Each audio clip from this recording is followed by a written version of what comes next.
Hello friends, स्वागत है सभी का आपके अपने YouTube चैनल पर और मैं हूं जीएस ऑल गुरु। और यहां पर आप देख रहे हैं कि हमारी संस्थान ने आपके लिए सबसे पहले जो है वो एक प्रयास किया है बिहार विधान परिषद के एसओ का क्वेश्चन पेपर एनालिसिस। जी हां दोस्तों, जैसा कि आप थंबनेल में देख रहे हैं, यहां पर बिहार विधान परिषद सहायक एसओ का जो 20 अक्टूबर का पेपर था, यहां पर देख रहे होंगे आप 20 अक्टूबर नहीं दिख रहा है तो मैं थोड़ा सा इसको अंडरलाइन कर देता हूं ताकि आपको दिख जाए।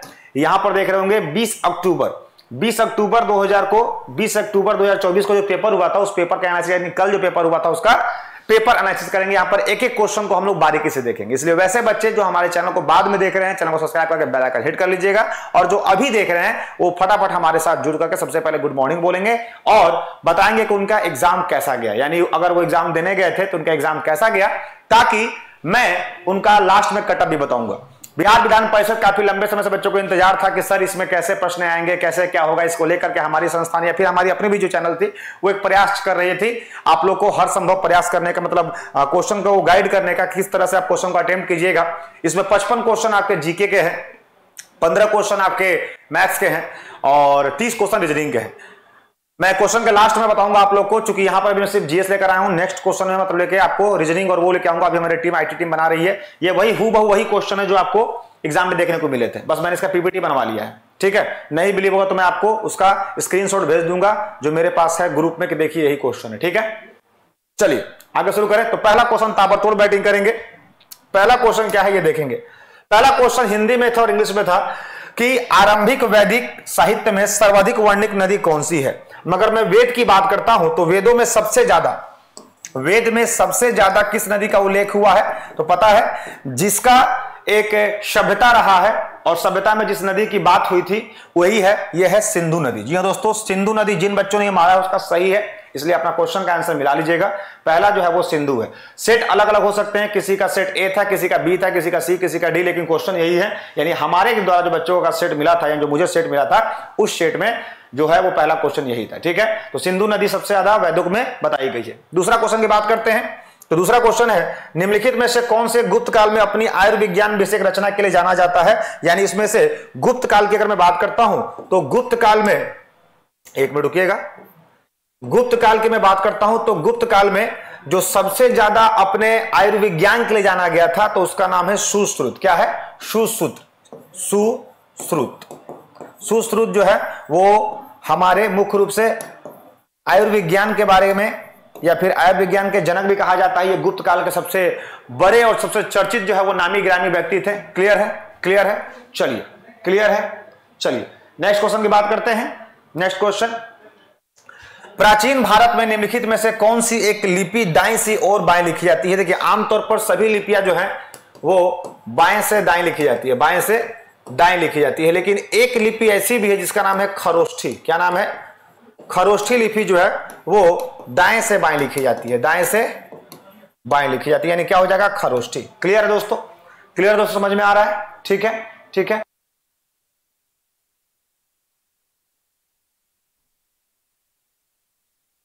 चलिए नेक्स्ट में बात करता हूं। और निम्नलिखित में से किस एक राज्य देश में अशोक के व्यक्तिगत नाम का उल्लेख मिलता है। यानी कौन सा ऐसा ये एक कैसे कह सकते हैं राज्य आदेश है, या फिर कौन सा ऐसा राज्य के द्वारा आदेश जो दिया गया था जिसमें इसका उल्लेख किया गया है। तो आमतौर पर मैं बात करता हूं तो यहां पर ना कलसी होगा, ना रुक्मदेई होगा, ना विशिष्ट कलिंग होगा, मस्की जो होगा वही आंसर होगा। ये दोस्तों मस्की में वहां पर अशोक का जो है वो व्यक्तिगत नाम का जिक्र किया गया है कि अशोक का व्यक्तिगत क्या, वही बात करते हैं रुक्मदेई का। तो रुमनदेई में उनके द्वारा युद्धों का जिक्र है, जो भी युद्ध किए गए हैं उसका रुमनदेई में उसका जिक्र किया गया। ठीक है दोस्तों, क्लियर यहां तक? आई होप आपको यहां तक क्लियर होगा। चलिए तो फटाफट नेक्स्ट क्वेश्चन में आते हैं। नेक्स्ट क्वेश्चन है निम्नलिखित में से कौन सा प्राचीन भारत में व्यापारिक निगम था, व्यापारियों का निगम था। जितने भी मैं प्रश्न करवा रहा हूं आप प्रश्न का जवाब जरूर बताइएगा लास्ट में कि आपका कितना सही हुआ कितना गलत हुआ। साथ ही साथ जो बच्चे बिहार विधान सभा एसओ का तैयारी कर रहे हैं उनके लिए भी एक सैंपल वीडियो रहने वाला है। सैंपल वीडियो यानी सैंपल क्वेश्चन रहने वाला है। जिस तरह से क्वेश्चन यहां पर पूछा है एसओ में बिहार विधान परिषद में, सेम उसी प्रकार से बिहार विधान सभा में भी पूछेगा, क्योंकि दोनों का एसओ का सिलेबस 100% सेम है। इसलिए अपने आप को बिल्कुल तैयार मोड में रखिएगा, क्योंकि जैसे ही ये चीज आएगा वो आपको देखने को एग्जाम मिलेगा। और इसमें से मैं अपने क्लास से 30 क्वेश्चन फंसाया हूं, 30 क्वेश्चन अपने क्लास से फंसाया हूं, इसलिए आप याद रखिएगा 30 क्वेश्चन 55 में से फंसाना बहुत बड़ी बात है, जो कि मैं शुरुआत से बोला था, प्रूफ के साथ में दिखाऊंगा। ठीक है, चलिए तो मैं बात करता हूं प्राचीन में भारत में व्यापारियों का निगम क्या था। तो अगर मैं व्यापारी की बात करता हूं तो यह क्वेश्चन थोड़ा सा मुझे नया दिखा। व्यापारियों के लिए जो एक निगम बनाया गया था, जहां पर व्यापारी अपना रजिस्ट्रेशन करते थे कि उन्हें कौन सा व्यापार करना है, वो कौन सा सामान बेचेंगे, उसको बोलते थे मनीग्राम। क्या बोलते थे? उसको बोलते थे मनीग्राम। मनीग्राम एक वो जगह था जहां पर व्यापारी अपनी रजिस्ट्रेशन करवाते थे और बोलते थे भैया किस तरह रजिस्ट्रेशन होता है कि हम ये सामान बेचेंगे और यहां से सामान लेकर आते। ठीक है, चलिए नेक्स्ट क्वेश्चन की बात करते हैं। नेक्स्ट क्वेश्चन, निम्नलिखित मुस्लिम शासकों में से किस एक को उसके धर्मनिरपेक्षता में आस्था के कारण मुस्लिम प्रजा जगत गुरु कहकर बुलाती थी? याद रखिएगा, आमतौर पर सभी मुसलमान कभी भी सेकुलर नहीं रहे, लेकिन ये एकमात्र मुस्लिम था, एकमात्र मुस्लिम जो सेकुलर को फॉलो करता था। यानी इसका मानना था कि सभी धर्म बराबर हैं। सेकुलर का मतलब क्या होता है? सभी धर्म बराबर हैं, सभी धर्म बराबर है, सभी धर्म बराबर है। और इसका नाम क्या हो जाएगा? इब्राहिम आदिल शाह। क्या हो जाएगा? इब्राहिम आदिल शाह। जी दोस्तों, इब्राहिम आदिल शाह का जगत गुरु के नाम से था। ये सभी धर्मों को बराबर मानता था। तो ये सारे प्रश्न बहुत सारे बच्चे गलती करके आए होंगे, अगर सही है तो कांग्रेट्स, आप अच्छे मोड में एग्जाम में तैयारी किए हैं। नेक्स्ट, चंगेज खां की बात करते हैं। चंगेज खां के अधीन मंगोलों ने भारत पर कब आक्रमण किया था? तो आप बाबर का पता होगा, बाबर का हिस्ट्री दोनों से था, चंगेज से भी था, चंगेज के ये वंशज से था। बाबर जो है वो क्या है? चंगेज के वंशज से था। बाबर क्या था? चंगेज के वंशज।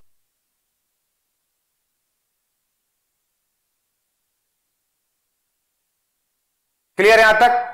तो बात करते हैं, चंगेज खां के अधीन जो है मंगोलों ने भारत पर सबसे पहले आक्रमण तब किया था जब गुलाम वंश की शुरुआत हुई थी। और गुलाम वंश का जो स्वतंत्र शासक था इल्तुतमिश था। कौन था? इल्तुतमिश के शासनकाल में चंगेज खां के अधीन में मंगोलों ने भारत पर आक्रमण किया था। ये एक तरह के कह सकते हैं डकैत थे, जो भारत को लूट करके फिर वापस चले जाते थे। इनको भारत पर शासन करने का कोई ऐसा महत्वाकांक्षा नहीं था। इनको सिर्फ था कि भारत पर आए, भारत से सोना चांदी लूटे और फिर वापस चले जाएं। ठीक है, चलिए नेक्स्ट बात करते हैं, प्रसिद्ध विजय विट्ठल मंदिर। विजय विट्ठल मंदिर ये क्वेश्चन एग्जाम में भी आया, कहां पर स्थित है? जिसके 56 तक्षित स्तंभ संगीतमय स्वर जिसको बोलते हैं निकालते हैं, वो कहां है? तो विट्ठल प्रसिद्ध मंदिर ये मैंने एलपी के भी सेट पे करवाया है और बिहार एसएससी के भी सेट पे करवाया है। ये कहां पड़ता है बताइएगा? कहां पड़ता है? तो ये पड़ता है हम्पी। कहां पड़ता है? हम्पी। क्लियर दोस्त? क्लियर मेरे दोस्त? कोई दिक्कत? कोई दिक्कत? कोई दिक्कत? चलिए नेक्स्ट क्वेश्चन की बात करते हैं ताबड़तोड़ तरीके से। किस मुगल सम्राट के काल में इंग्लिश ईस्ट इंडिया कंपनी ने भारत में अपना सर्वप्रथम कारखाना स्थापित किया था? यह समझना, यहां पर कारखाना की इजाजत लेना और स्थापित करना, यहां पर दो तरह के बच्चे कंफ्यूज कर रहे थे। कोई बच्चा अकबर मारा है और कोई बच्चा जहांगीर मारा है। यहां पर भारत में अपना सर्वप्रथम कारखाना स्थापित किया था, तो कारखाना सबसे पहले जहांगीर के समय में ही स्थापित किया गया था। जहांगीर के समय में ही स्थापित किया गया था कारखाना, इस बात को समझना होगा। जहांगीर के समय में जहांगीर जो था इसको इजाजत दे दिया था। ठीक है, क्योंकि जहांगीर के कार्यकाल में क्या है, एक कैप्टन हॉकिंस आए थे, नाम सुने होंगे आप लोगों ने, कैप्टन हॉकिंस आए थे। ठीक है, चलिए नेक्स्ट क्वेश्चन की बात करते हैं। मध्यकालीन गुजरात के इनमें से किस एक शासक ने दीव को पुर्तगालियों को सुपुर्द किया था? यह भी क्वेश्चन काफी बेहतरीन है। मतलब यह क्वेश्चन ऐसा है कि बच्चे 99% बच्चे इसका अटेम्प्ट नहीं कर पाए थे। 99% बच्चों का यह गलत है आंसर है।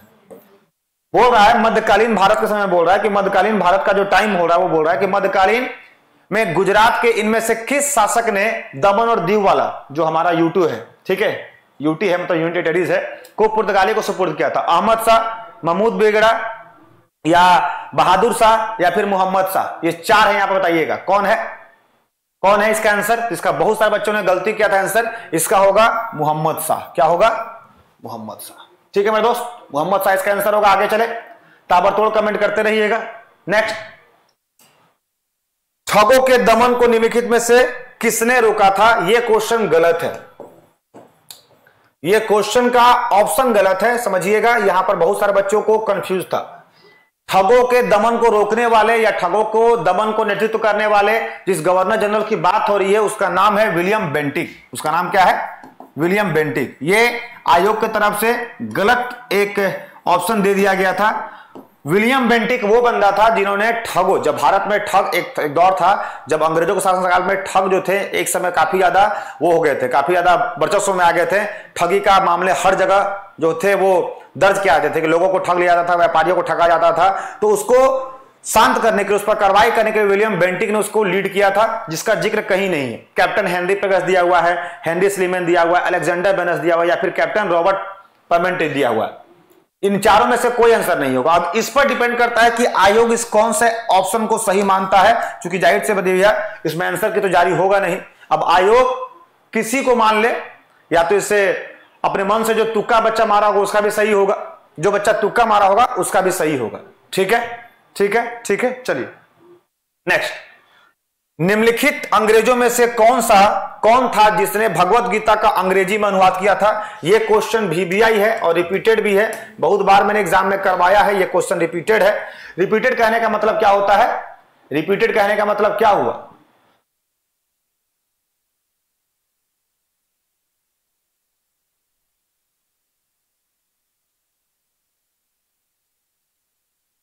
मेरे भाई, तो यहां पर बात हो रही है कि कौन सा ऐसा बंदा था जिसने जिसने क्या किया था? भगवत गीता का अंग्रेजी में अनुवाद किया था। बहुत सारे लोगों ने क्या मारा था? तो जॉन मार्शल मार दिया था, बहुत लोगों ने अलेक्जेंडर कनिंघम मारा था, चार्ल्स विल्किंसन मारा था, या विलियम जोन्स मारा था। ठीक है, तो याद रखिएगा वहां पर चार विल्किंसन होगा। चार्ल्स विल्किंसन सबसे पहले भगवत गीता का अंग्रेजी में अनुवाद किया था। ठीक है, चलिए नेक्स्ट क्वेश्चन ताबड़तोड़ करते हैं। नेक्स्ट, भारत में भारतीय द्वारा 1881 ईस्वी में स्थापित हुआ तथा उनके द्वारा प्रबंध में चलने वाला स्थापित बैंक। याद रखिएगा 1881 में पहला भारतीय जो बैंक था उस बैंक का नाम क्या होगा? उस पहला भारतीय बैंक जो था वो था अवध कमर्शियल बैंक। बहुत सारे लोगों ने पीएनबी मारा था, जो कि गलत होगा। पहली बार भारत के लोगों के द्वारा लगाया गया पैसा और भारत के लोग इसे चला रहे थे, उस बैंक का नाम है अवध कमर्शियल बैंक। ठीक है, चलिए नेक्स्ट क्वेश्चन में आते हैं। आप लोगों ने क्या आंसर दिया कमेंट में जरूर बताइएगा। नेक्स्ट, निम्नलिखित में से कौन सा एक क्षेत्र 1857 में विद्रोह से प्रभावित नहीं था? तो भैया झांसी में तो हुआ ही था, जगदीशपुर में हुआ था, लखनऊ में हुआ था, चित्तौड़ जो था वो नहीं होगा, यानी हमारा चित्तौड़ आंसर हो जाएगा। ठीक है, नेक्स्ट, निम्नलिखित में से किसने वर्नाकुलर प्रेस एक्ट को निरस्त किया था? तो निरस्त करने वाले कौन थे? Lord Curzon. कौन थे? लॉर्ड कर्जन ने वर्नाकुलर प्रेस एक्ट को क्या किया था? एक तरह से समाप्त किया था, क्योंकि वर्नाकुलर प्रेस एक्ट जो था वो कहीं ना कहीं इंडियन डेमोक्रेसी को बिल्कुल खत्म करने वाला था। यानी प्रेस अपने मर्जी से कुछ छाप नहीं सकते थे, उनको पहले आर्टिकल देना पड़ेगा। ठीक है, नेक्स्ट, विली विली क्या है? ये कल की बात है, मतलब सैटरडे को ये क्वेश्चन मैंने करवाया था। ये क्वेश्चन मैंने सैटरडे को अपने बिहार एसएससी का जो मैं सेट लेता हूं जिसमें 75 क्वेश्चन आता है, जो मैं ऑनलाइन लेता हूं, उसमें ये क्वेश्चन मैंने दिखाया था बच्चे को। विली विली आमतौर पर जो है वो ऑस्ट्रेलिया के तटों पर चलने वाली एक हवा है, जिसको उत्तर पश्चिम बोलते हैं। उत्तर पश्चिम ऑस्ट्रेलिया के तटों पर चलने वाला एक तरह का चक्रवात है, जिसको आप लोग साइक्लोन बोलते हो। ठीक है, बहुत बार क्वेश्चन एग्जाम में आया हुआ। नेक्स्ट, निम्नलिखित में से कौन सा महाद्वीप संसार में सर्वाधिक मध्य ऊंचाई वाला है? तो ये बहुत सारे बच्चे एशिया को मारे थे। एशिया साइज में बड़ा है, याद रखना, एशिया का साइज बड़ा है, लेकिन अगर ऊंचाई की बात करते हैं तो ऊंचाई, सबसे ऊंचाई जो है वो अंटार्कटिका की होगा। जी हाँ दोस्तों, अंटार्कटिका की ऊंचाई सबसे अधिक है। इस तरह से आप देख सकते हैं कैसे प्रश्न आ रहे हैं, मतलब कि आप उम्मीद नहीं कर सकते उस तरह के ये प्रश्न आपको देखने को मिल रहे हैं। उस तरह के प्रश्न आपको देखने को मिल रहे हैं, आप उम्मीद नहीं कर सकते हैं। इसलिए अगर मेरा माना जाए तो इस तरह से प्रश्न आ रहे हैं।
चलिए दोस्तों, तो यहां तक बात करते हैं, यह समझ में आ गया अंटार्कटिका सबसे ऊंचाई वाले क्षेत्र में आता है। ठीक है, नेक्स्ट मैं बात करता हूं बैरोमीटर में अगर अचानक से गिरावट आती है तो उसमें क्या होता है। तो अगर बात करता हूं बैरोमीटर जो है ये क्या होता है भैया, तो बैरोमीटर जो है वो हमारा एटमॉस्फेरिक प्रेशर को मापता है, एटमॉस्फेरिक प्रेशर को मापता है। और इसमें अचानक गिरावट, इसमें अचानक जो है वो गिरावट अगर आता है तो वो तूफानी मौसम का संकेत होता है। ठीक है, चलिए ताबड़तोड़ दिल भेजते रहिए, जो भी बच्चे दिल भेज रहे हैं उनका दिल से नमस्कार। बस अपना नाम लिख दीजिए कि आप दिल भेजने वाले हैं कौन। ठीक है, चलिए मेरे दोस्त आगे बढ़ते हैं।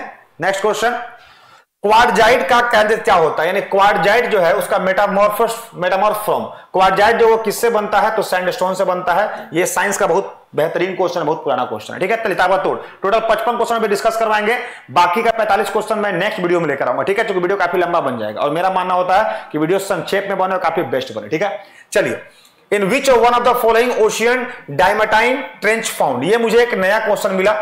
आमतौर पर मरियाना ट्रेंच सभी को जानते हैं, मरियाना ट्रेंच जो प्रशांत महासागर में पाया जाता है, लेकिन ये जो है वो अपने ही सागर में पाया जाता है, हमारे इंडियन ओशियन में पाया जाता है दोस्तों। तो ये काफी इंपॉर्टेंट क्वेश्चन रहा है और काफी बेहतरीन रहा है, इसलिए तालियां होनी चाहिए सभी की ओर से। ठीक है, और इतनी बेहतरीन क्वेश्चन आपको देखने को मिल रहा है तो आप सोचिए कि एग्जाम का लेवल क्या होगा मेरे भाई, एग्जाम का लेवल क्या होगा समझ सकते हो। अब वो दौर गया जब गधा जलेबी खाता था, इंसान को भी जलेबी पैसे देके खाने पड़ते हैं। ठीक है, तो अगर सफलता लेना है तो एकदम रगड़ रगड़ के अपने आप को इतना पॉलिश करना है कि मेंटली, फिजिकली, सोशली और इकोनॉमिकली हर जगह सेट बैठना होगा। चलिए नेक्स्ट बात करते हैं, निम्न नगरों में से मध्य समुद्र तल से किसकी ऊंचाई अधिक है। सबसे अधिक ऊंचाई इन चारों में बेंगलुरु की है। बेंगलुरु जो है कर्नाटक, जानते ही होंगे बेंगलुरु, तो बेंगलुरु जो है वो सबसे ज्यादा ऊंचाई पर भी देखने को मिल रहा है। ठीक है, चलिए नेक्स्ट, गुरु शिखर पर्वत चोटी कौन से राज्य में अवस्थित है। तो गुरु शिखर आप लोग पता होगा अरावली, अरावली जो हिल है, अरावली की सबसे ऊंची चोटी का नाम है गुरु शिखर और वो कहां पाई जाती है, राजस्थान। क्लियर है, चलिए कुछ क्वेश्चन अच्छा था, कुछ क्वेश्चन हार्ड था, कुछ क्वेश्चन हलवा था। ओमकेश्वर परियोजना, ओमकेश्वर जो है वो नर्मदा नदी कर बनाई गई परियोजना है। नेक्स्ट क्वेश्चन बात करते हैं, ये क्वेश्चन काफी अच्छा था, ये क्वेश्चन मतलब दिमाग लगाने वाला क्वेश्चन था। क्वेश्चन ये था कि इंडिया में ईटी कॉटन नहीं है, हमारे टाइपिस्ट ने ईटी लिख दिया है, ये बीटी कॉटन है। बीटी कॉटन इंडिया में एक नया वैरायटी लाया गया था, वो किसके तहत लाया गया है, तो वो हमारे मिनिस्ट्री ऑफ एग्रीकल्चर के तहत लाया गया है। बहुत सारे बच्चों ने इसमें क्या मारा था, कॉमर्स इंडस्ट्री, ये नहीं होगा, ये नहीं होगा, ये नहीं होगा, एग्रीकल्चर हो जाएगा। ठीक है, नेक्स्ट, निम्नलिखित में से कौन सी फसल न्यूनतम जल दई यानी सबसे कम पानी सोखता है। तो कम पानी में काम करने वाला, कम पानी में सोखना, कम पानी में जो सोखना होता है यानी कम पानी में उगने वाला कौन होता है, गन्ना। गन्ना को सबसे कम पानी चाहिए क्योंकि गन्ना खुद पानी देने वाला चीज है। ठीक है, चलिए नेक्स्ट क्वेश्चन दोस्तों, in the federation established by the government of India act of 1935 residuary power were given. आपको पता होगा रेसिड्यूरी पावर आज भी हमारे देश में है। रेसिड्यूरी पावर क्या होता है, तो रेसिड्यूरी पावर का मतलब होता है कि वैसे चीज जिस पर ना केंद्र और ना राज्य कानून बनाए, मतलब वैसा सब्जेक्ट जिस पर ना केंद्र में वर्णित है ना जो राज्य में वर्णित है, उस पर अगर कानून बनाना होता है तो सेंटर के पास अधिकार होता है रेसिड्यूरी पावर, जिसके तहत वो कानून बना सकता है। ठीक है, और वो उस समय किसको दिया गया था, गवर्नर जनरल को। यही गवर्नर जनरल का जो पोस्ट है वो बाद में क्या बन गया, वाइसरॉय। ठीक है, चलिए नेक्स्ट क्वेश्चन नंबर 27 की बात करते हैं, भारत के संविधान का कौन सा भाग कल्याणकारी राज्य के आदर्श की घोषणा करता है। तो कल्याणकारी जो राज्य होता है वो हमेशा डीपीएसपी होता है। क्या होता है, डीपीएसपी जो होता है वो हमेशा कल्याणकारी राज्य के लिए होता है, यानी अगर इसको राज्य में फॉलो किया जाए तो राज्य का विकास होता है, लेकिन डीपीएसपी कभी भी बाउंडेड नहीं होता है कि स्टेट इसको फॉलो करे ही करे। ठीक है, चलिए नेक्स्ट क्वेश्चन भाई मेरे, नेक्स्ट क्वेश्चन चलते हैं। भारतीय संविधान के अंतर्गत धन का केंद्रीकरण किसका उल्लंघन है। तो धन के अगर केंद्रीकरण की बात करते हैं तो यहां पर क्वेश्चन काफी बेहतरीन आ जाएगा।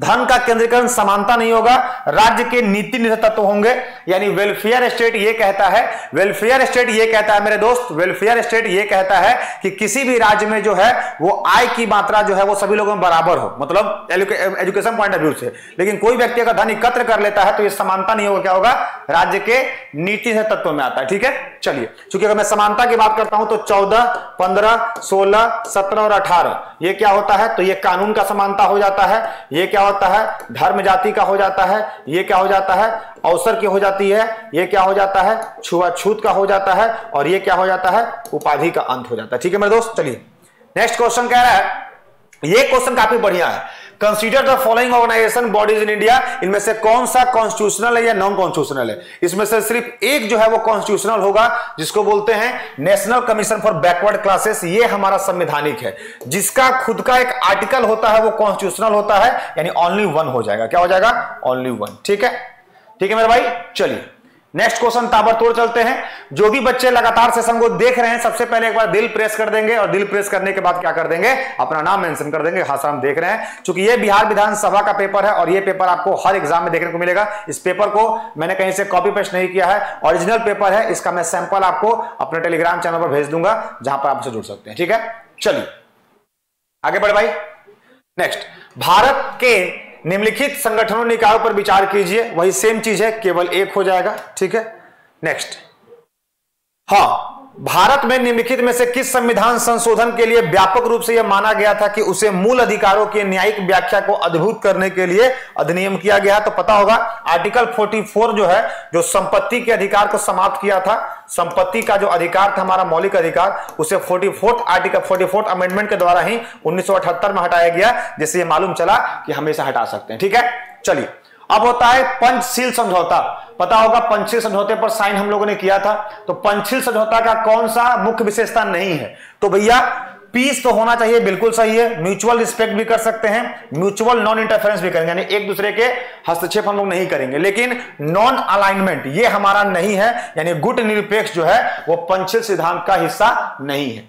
ठीक है, गुट निरपेक्ष हम उसका हिस्सा है ही नहीं, बाकी शांतिपूर्ण एक दूसरे को अखंडता बनाकर रखना है और एक दूसरे के आंतरिक मामलों पर हस्तक्षेप नहीं करना है। ठीक है, चलो मेरे भाई नेक्स्ट क्वेश्चन, लोकसभा में अनुसूचित जनजाति के लिए जिस राज्य में सर्वाधिक सीटें हैं, देखो आमतौर पर सर्वाधिक सीटें अगर पूछता, आमतौर पर अगर सर्वाधिक सीट पूछता तो सर्वाधिक सीट पूछता तब तो हो जाता हमारा यूपी, लेकिन यहां पर क्या पूछ रहा है, जनजाति यानी एसटी। ठीक है, एसटी पूछ रहा है, तो एसटी में सबसे ज्यादा सीटें किस में है, तो मध्य प्रदेश में है, यानी answer will be Madhya Pradesh. ठीक है मेरे भाई, चलिए समझ में आ रहा है। नेक्स्ट क्वेश्चन, भारत के उपराष्ट्रपति को हटाने के लिए निम्नलिखित में से कहां से प्रस्ताव किया जाता है, तो प्रस्ताव जो है वो केवल राज्यसभा से होता है, केवल राज्यसभा से होता है, केवल राज्यसभा से होता है। इस पर साधारण बहुमत जो है, साधारण बहुमत जो है वो लोकसभा देती है। इसमें बहुत सारे बच्चे कंफ्यूज हुए थे, तो मैं बता देता हूं, इसमें बहुत सारे बच्चे कंफ्यूज हुए थे। राष्ट्रपति को हटाने के लिए दोनों में से कहीं प्रस्ताव हो सकते हैं, चाहे तो लोकसभा चाहे तो राज्यसभा। ठीक है, चाहे तो लोकसभा चाहे तो राज्यसभा, लेकिन मैं बता दूं आपको, लेकिन मैं बता दूं उपराष्ट्रपति को हटाने के लिए सबसे पहले प्रस्ताव या सिर्फ प्रस्ताव जो होता है वो राज्यसभा से शुरुआत होता है। ठीक है सर, मेरा आज वाला एएसओ एग्जाम में मेरा टोटल 73 क्वेश्चन राइट है, निगेटिव घटाने के बाद 67 आ रहा है, तो ऐसे मत निकालो ना कुमार जी, कुमार जी कैटेगरी बीसी है, अच्छा तो आप ऐसे मत निकालिए, आप क्या कीजिए कि अगर 73 आपका राइट है तो 73 इंटू 4 कर दीजिए। ठीक है, 73 इंटू 4 कर दिए, 4 तिहाई 12 और 28 से 29, 292 आ रहा है, और 292 में से कितना रॉन्ग है आपका, 273 है, तो 27 हो जाएगा इधर, 200 में से 27 क्वेश्चन घटा दीजिए, यानी हो जाएगा 12 में से 7 गया तो हो जाएगा 9, 7 5 हो जाएगा, 12 में से 9, 12 में से गया 7 तो 5 हो जाएगा, और ये हो जाएगा 8 में से 2 गया 6, 265। हाँ तैयारी करो, पास हो, पास हो, कॉन्ग्रेचुलेशन कुमार, कॉन्ग्रेचुलेशन तुम पास हो, अभी बोल दिया, लिख के रख लो, टाइपिंग शुरू कर दो।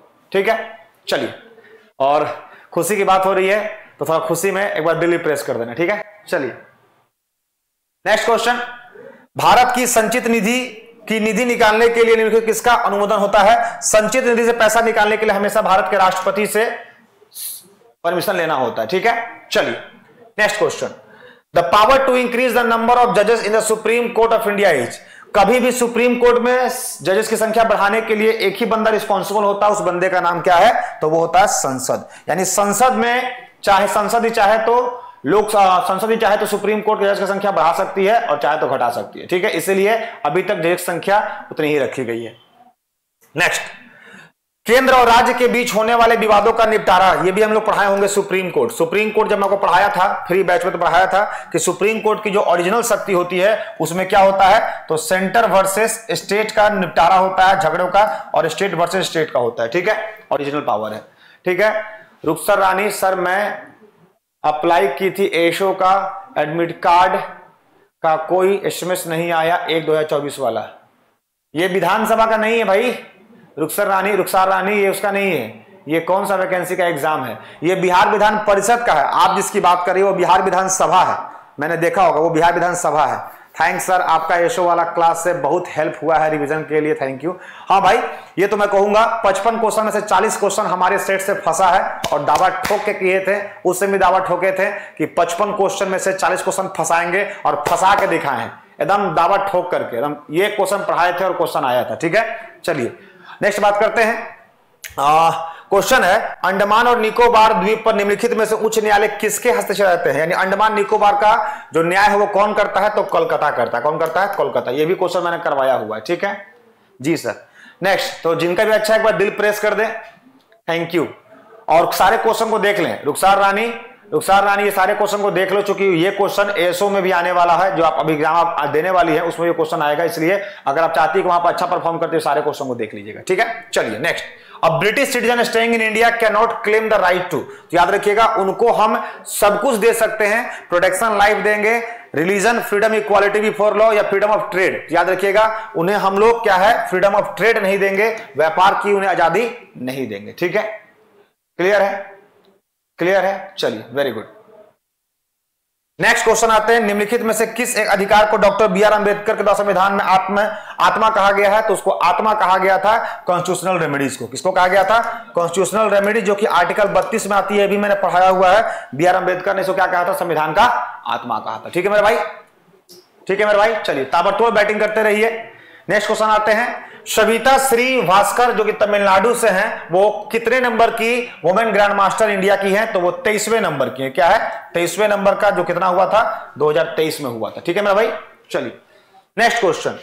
Optical fibre works on the principle of, अब मैं बहुत बार क्वेश्चन बताया हूं कि जो ऑप्टिकल फाइबर होता है ये TIR पर काम करता है, टोटल इंटरनल रिफ्लेक्शन पर। ठीक है मेरे भाई, next, air bubble in water will act as, तो क्या होता है, एयर बबल की जब भी बात होती है, ये भी क्वेश्चन PYQ है, एयर बबल की जब भी बात होती है वो कनकेव लेंस में आता है।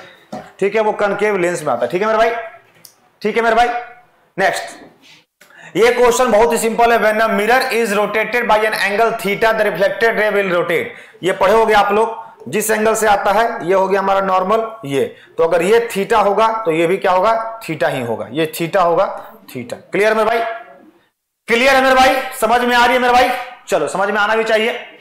नेक्स्ट क्वेश्चन की बात करते हैं। घरेलू विद्युत तार मूलतः आमतौर पर जो हमारे घर में जो हमारे वायरिंग होती है वो क्या होता है, सीरीज होता है। नहीं, सीरीज में क्या होता है, एगो बंद करेंगे सब बंद हो जाएगा, वो पैरेलल होता है। क्या होता है, पैरेलल। ठीक है, अब कुछ बच्चा इसे मारा है combination of series and parallel, combination of series parallel कभी होता ही नहीं, कुछ सीरीज करेंगे कुछ पैरेलल करेंगे, सारे के सारे पैरेलल होते हैं, सबका स्विच अलग अलग होता है। ठीक है, चलिए नेक्स्ट क्वेश्चन, हाँ 41 का है, वेरी गुड। नेक्स्ट, और हमारे पास 10 क्वेश्चन है फटाफट। The technique use to transmit audio signal in television broadcast, याद रखिएगा हमेशा जो ऑडियो होता है वो फ्रीक्वेंसी मॉड्यूलेशन पर क्या होता है, फ्रीक्वेंसी मॉड्यूलेशन पर होता है। कुछ बच्चों इसका टाइम लगा दिया था। Next question, radio active substance has a half life 4 month. ये क्वेश्चन मुझे भी समझ में नहीं आया कि मैंने भी जब इसको काफी गहराई समझा तो इसका आंसर क्या आया, 8 month.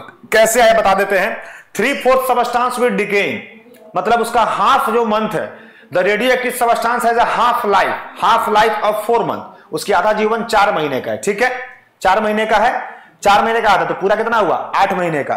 3/4 of substance would decay इन, उसका 3/4 जो है वो 8 महीने में खत्म हो जाएगा। ठीक है, चलिए नेक्स्ट, यूवी रेस से हमें कौन बचाता है, तो यूवी रेस से हमें क्रूक ग्लास बताता है। कौन बताता है, क्रूक ग्लास बताता है। नेक्स्ट, हाइड्रोजन, जो भी हाइड्रोजन फ्यूल अभी चल रहा है, तो हाइड्रोजन फ्यूल जलने के बाद क्या देता है, H2O देता है। चलिए नेक्स्ट क्वेश्चन बात करते हैं। Which of the following is a mixed fertilizer, तो आपने पढ़ा होगा NPK जो है ये 4:2:1 रेशियो में जो खाद बनता है NPK होता है। ठीक है, next, the most reactive among the halogen, सबसे ज्यादा रिएक्टिव जो हैलोजन होता है वो क्या होता है, हैलोजन जो होता है वो फ्लोरीन होता है। ठीक है, next, which of the following is a modified steam, सबसे ज्यादा मॉडिफाइड स्टीम इसे बच्चों ने गलती किया है। बच्चों ने क्या हमारा स्वीट पोटैटो जो कि होगा नहीं, पोटैटो जो हम लोग खाते हैं, जो हम लोग आलू खाते हैं, वो क्या है, मॉडिफाइड स्टीम होता है। ठीक है, नेक्स्ट, ये क्वेश्चन बहुत बच्चे गलती किया, 99% बच्चे इसका क्वेश्चन का आंसर गलत किया है। क्या है, which of the following is a useful function association between fungi and roots of higher plant, जो फंगी और रूट्स ऑफ हायर प्लांट दोनों को एसोसिएट करते हैं उसका नाम क्या है, उसका नाम है माइक्रोजिया। क्या नाम है, माइक्रोजिया। ये काफी अच्छा क्वेश्चन है और बायोलॉजी का सबसे कह सकते हैं टफ क्वेश्चन में से आता है। ठीक है दोस्तों, समझ में आ रहा है? अगर इतना आपके लिए मैं कर रहा हूं तो हमारे चैनल को सब्सक्राइब करके बेल आइकन हिट कर लीजिएगा और हमारे टेलीग्राम चैनल को भी क्या कीजिएगा, आप सब्सक्राइब कर लीजिएगा। इससे ये होगा कि आप जो है मीन टाइम पर हमारे सभी चीज को देख पाएंगे। ठीक है दोस्तों, एक मिनट, थोड़ा सा हिल रहा है कैमरा। चलिए यहां तक क्लियर दोस्त। Next, the only snake that built a nest, एकमात्र सांप है जो अपना घोंसला बनाता है। आमतौर पर घोंसला चिड़िया बनाती है, लेकिन ये वो सांप है जो अपना घोंसला बनाता है, जिसका नाम है किंग कोबरा, जिसका जहर एक बार में ही आपको जान से खत्म कर देगा। Next, hemophilia is a genetic disorder which leads to, तो हेमोग्लोबिन और हीमोफीलिया, रक्त का थक्का ना जमना जो होता है वो हेमोफीलिया कहलाता है। ठीक है, नेक्स्ट, और रक्त का थक्का किसके कारण आता है, विटामिन के कमी कारण नहीं जमता। ठीक है मेरे दोस्त, चलिए नेक्स्ट क्वेश्चन, आज का आखिरी सवाल। When ant bite they inject, जब भी कोई चींटी काटती है वो क्या इंजेक्ट करती है, तो वो फॉर्मिक एसिड इंजेक्ट करती है। ठीक है, तो बाकी ये तीसरा क्वेश्चन है, उसी क्वेश्चन को फिर से इंग्लिश में कर दिया गया हमारे। हाँ, तो ये रहा दोस्तों हमारा 55 क्वेश्चन जो कि पूरे जीके जीएस का है। इसके बाद में और 45 क्वेश्चन लेके आऊंगा, जिसमें 15 क्वेश्चन आपके क्या रहेंगे, मैथ रहेंगे, और 30 क्वेश्चन रीजनिंग रहेंगे, और वो भी आपको रात तक अपलोड हो जाएगा। ठीक है, तो आपको वीडियो कैसा लगा जल्दी बताइए कमेंट सेक्शन में। बाकी अगर कोई आपका सलाह हो तो हमारे चैनल को सब्सक्राइब करके बेल आइकन हिट कर लीजिएगा। आज के लिए काफी है, बाय बाय, टेक केयर, जय हिंद, जय Bharat, that's all, thank you.